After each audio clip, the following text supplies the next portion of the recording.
What's good? It's Quirk Tom's Kyle. I'm sorry. Let's be real with ourselves for a second.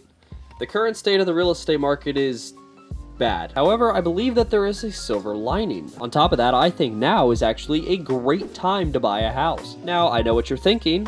Clayton, you are a realtor. You are just trying to sell me a house.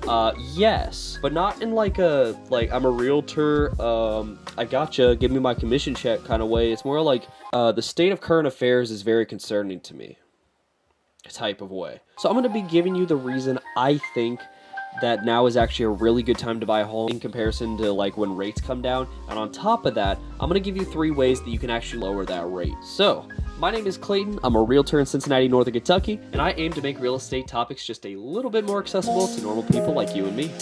Let's get into it. Now, let's be honest with ourselves here. Historically speaking, now is not a good time to buy a home. Unfortunately, though, these are the cards we've been dealt, and nothing is going well these days. So if we want to get into home ownership, we have to bust through the rough of we have to overcome. Now, I have a really good reason for thinking the way that I do, and it all has to do with supply and demand. Now, if you don't remember this from school, I don't either. I lived under a rock. Let's get a quick refresher real quick. So there are 2 sides here.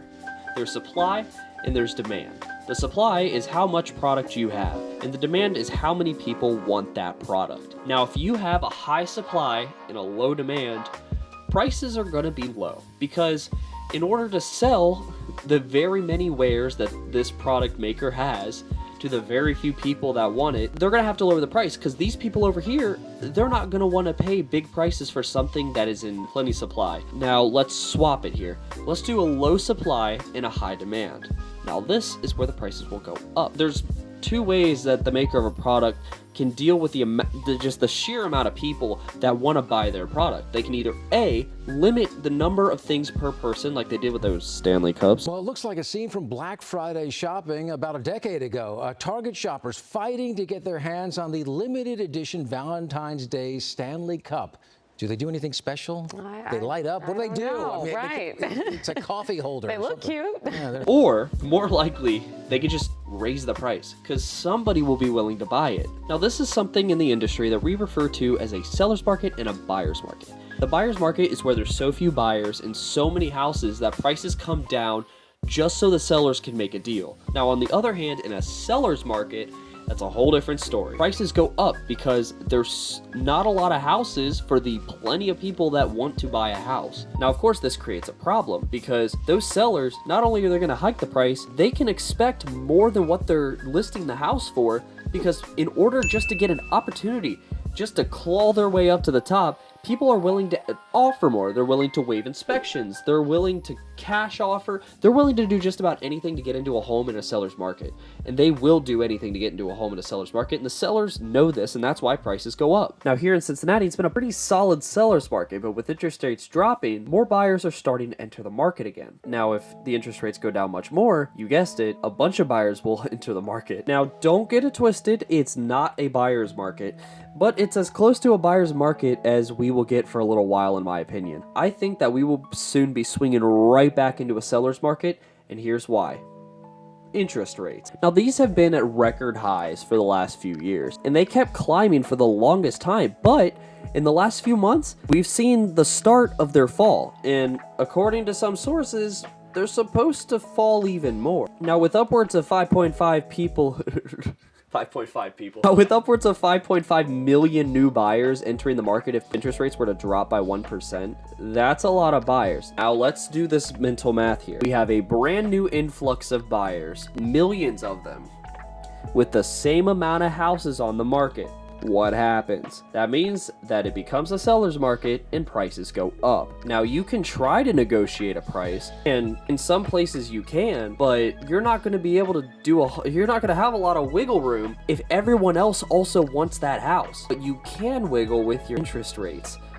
And if that sounds confusing, let me explain. Now, there's plenty of ways to get a better interest rate. And even with rates as high as they are right now, there are actually ways of making that purchase a little bit more affordable. On top of that, depending on a few factors, you can actually make it even better after you buy your home. And before you say, well, just pay a bigger down payment up front, if you're watching this video, I'm kind of just assuming you don't know them all already. So I'm going to give you 3. I'm sorry for doubting your intelligence. I still love you. Number 1, shop around. Now this one is huge. Most people will probably stick to the same bank that they had their first bank account in, because if you're anywhere near my age range, talking to people that is a scary experience. I would not wish it upon my worst enemy. But here's the thing, banks love money. They love your money. They want your money. So they will do everything in their power to get your money. A lot of banks will have special deals just to get you in the door, and some even have programs that'll get you in the door at a lower interest rate. You just have to find the best one for you and shoot. Number 2, refinance.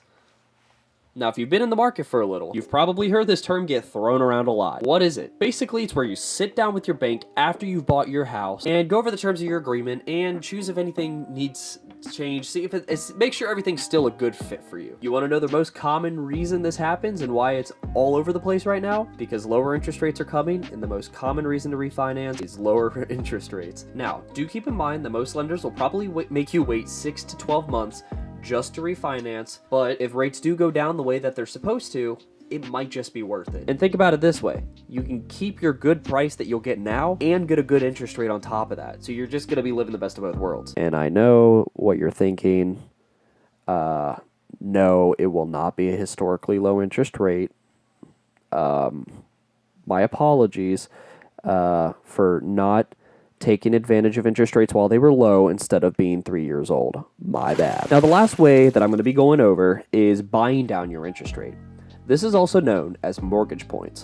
Now, each mortgage point is 1% of the loan amount. You can pay these points up front. You can do this just to lower your rate, and that is usually about 0.25% per point that you do. So for example, on a 30-year mortgage, you have a 20% down payment. If you're to pay 2 points, that is $6,400 on this loan, you would lower the 7% interest rate on that loan to 6.5. This is just an assumed number here. With the difference, you would save about $85 a month on your house bill. Now, that doesn't sound like a lot until you do the math. At the end of your loan, you would have saved $30,709, all because you paid $6,400 up front. On top of that, you can actually ask the sellers to pay these things. Now, let me get one thing straight.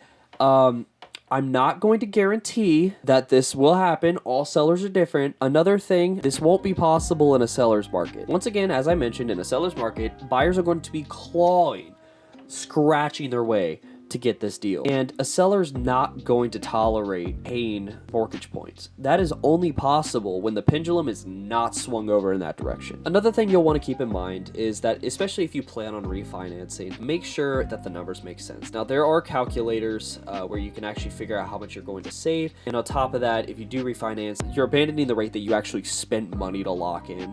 So just keep that in mind. Once again, run the calculations. There are calculators out there. Feel free to check them out. I'm just not going to link any below because most of them will probably have you sign up for some type of emailing list, and I don't want to be responsible for that. I'm sorry, I still love you. But with that, I hope you enjoyed this shorter video. As usual, feel free to drop any comments, questions, anything you have in the comments down below. Down there's going to be a link to all my socials as well. If you have any questions about real estate or you're looking to get in the market, feel free to shoot me a DM. Even if I can't help you in the Cincinnati, Northern Kentucky market, I can find somebody that'll help you in your market. I promise you. And once more, my name's Clayton.